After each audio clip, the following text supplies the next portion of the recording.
Good morning students. आज की class में हम मौखिक प्रश्न और लिखित प्रश्न करेंगे, लेकिन उससे पहले मैं आपको कुछ शब्दों को डिक्टेट करूंगी। मैं बोलूंगी और आपको अपनी नोटबुक पर उन्हें अच्छे से राइट करना है। तो सबसे पहले सभी लोग नोटबुक निकालिए और लिखना स्टार्ट करिए। फर्स्ट पहला शब्द है अमिट। क्या है? अमिट। क्या है? अमिट। अमिट। सेकंड अंधकार। अंधकार। अंधकार। अंधकार। थर्ड छिपती। क्या है? छिपती। क्या है? छिपती। फोर्थ विद्रोही। क्या है? विद्रोही। क्या है? विद्रोही।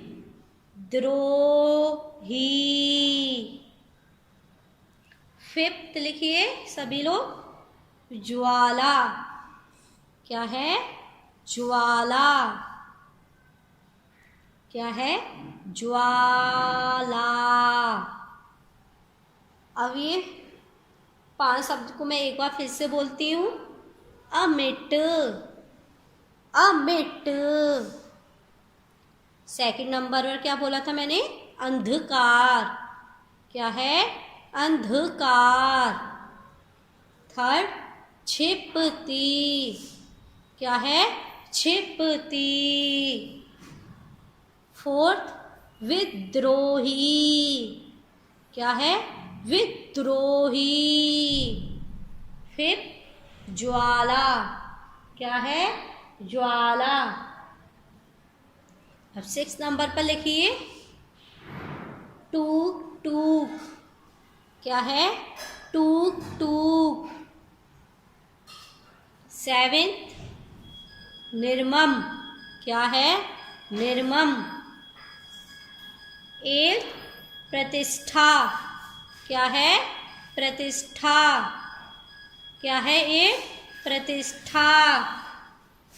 नाइन्थ व्यापार। क्या है? व्यापार। और लास्ट 10th निर्धन। क्या है? निर्धन। क्या है? निर्धन। अब इन 5 को मैं एक बार फिर से बोलती हूँ। टूक टूक। क्या है? टूक टूक। फिर निर्मम। क्या है? निर्मम। फिर क्या है? प्रतिष्ठा। क्या है? प्रतिष्ठा। फिर आपको क्या दिया गया है? व्यापार। क्या है? व्यापार। और लास्ट वर्ड आपको क्या दिया गया है? निर्धन। क्या दिया गया है? निर्धन। अब हम मौखिक प्रश्न करते हैं। इस पे आपको क्वेश्चन नंबर 1 क्या दिया गया है? कविता में किस कुरीति के बारे में बताया गया है? क्या है? कविता में किस कुरीति के बारे में बताया गया है? किस कुरीति के बारे में बताया गया है? छुआछूत। किसके बारे में बताया गया है? छुआछूत कुरीति के बारे में। क्या है? छुआछूत कुरीति के बारे में। क्योंकि भक्तिन कैसी थी? अछूत थी, है ना, और उसको मंदिर में पूजा करने नहीं दिया जा रहा था। सेकंड क्या दिया गया है आपको? भक्तिन मंदिर क्यों नहीं जा पाती? बताइए, भक्तिन मंदिर क्यों नहीं जा पाती थी? क्योंकि वो अछूत थी और उसे कोई भी मंदिर में प्रवेश नहीं दिया जाता था। तो क्या लिखेंगे इसका आंसर हम? अछूत होने के कारण। क्या लिखेंगे? अछूत होने के कारण। थर्ड आपको क्या दिया गया है? भक्तिन का मन क्या मानने को तैयार नहीं है? बताइए, भक्तिन का मन क्या मानने के लिए तैयार नहीं है? भक्तिन का मन क्या मानने के लिए तैयार नहीं? देखिए इसका आंसर, ईश्वर 2 हैं। मतलब क्या है? क्या कह रही है उसका मन? क्या कह रहा है कि ईश्वर 2 हैं, उसका मन यह मानने को तैयार नहीं है।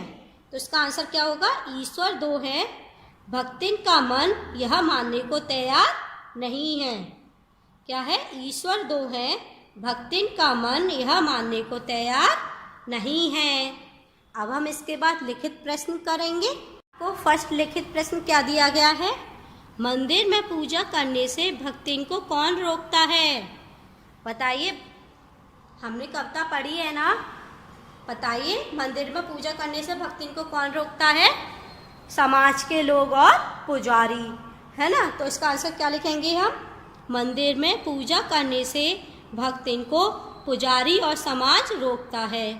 क्या लिखेंगे? मंदिर में पूजा करने से भक्तिन को पुजारी और समाज रोकता है। सेकंड, भक्तिन समाज के कौन से बंधनों की बात कर रही है? भक्तिन समाज के ऐसे कौन से बंधन हैं जिनको मानने से इनकार कर रही है?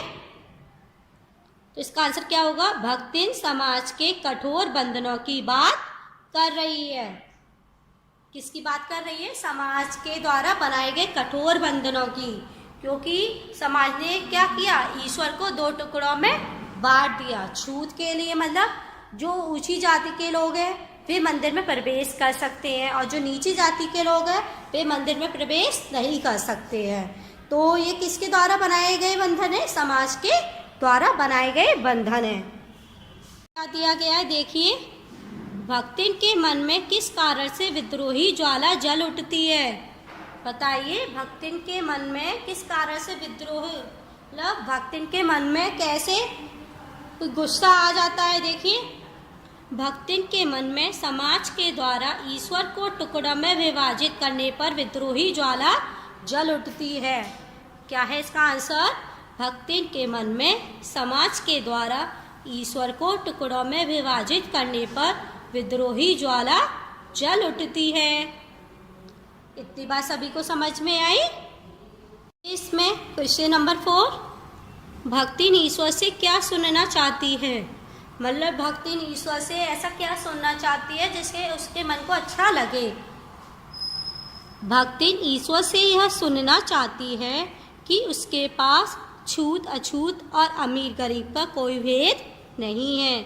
मतलब वो चाहती है कि ईश्वर मतलब उसके पास आकर ये कहे कि मतलब वह किसी छूत अछूत और अमीर गरीब या धनी निर्धन को नहीं मानते। उनके लिए सभी जीव या सभी प्राणी एक है। लास्ट क्वेश्चन आपको क्या दिया गया है?